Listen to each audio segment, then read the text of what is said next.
the English, the scholarship that the Englishman has brought to the world is simply amazing. Right. The work that they did in the Victorian age and the age of the Empire, all right, the work that they did in archaeology and in language studies, and I do the best that I can to follow that legacy. Right. And that is why I use all classical English in the sense of, Victorian English references.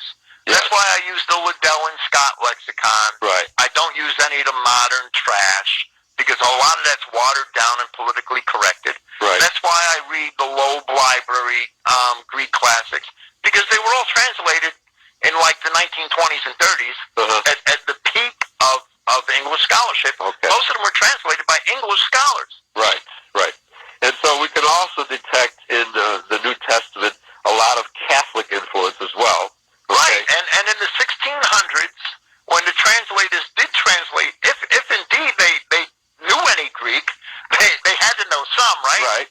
They had to universalize. They had to accept universalized interpretations. Yes. Because they knew they belonged in Christianity, but they did not know how. Right. They did not have the archaeology and the Greek scholarship and the scholarship in the classics that later generations had. Yeah, they did not understand that they were Israelites, and the Jews were making the claim that they were Israel, and so then who are we?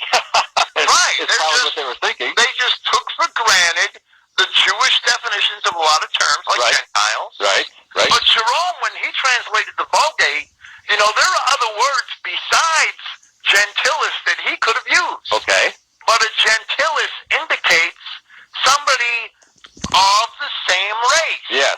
Not necessarily of the same nation, but of the same race. Of the same race, exactly. And there are other words in Latin that denote people of other countries that don't make that distinction.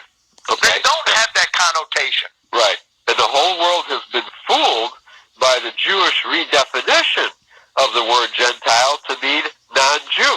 And it never did. And it never did. That's right. And Paul, the commission here to Paul is to go and bring the name of Christ before both the nations and kings of the sons of Israel. Right. And Paul's epistles prove over and over again, and he does it to the Romans,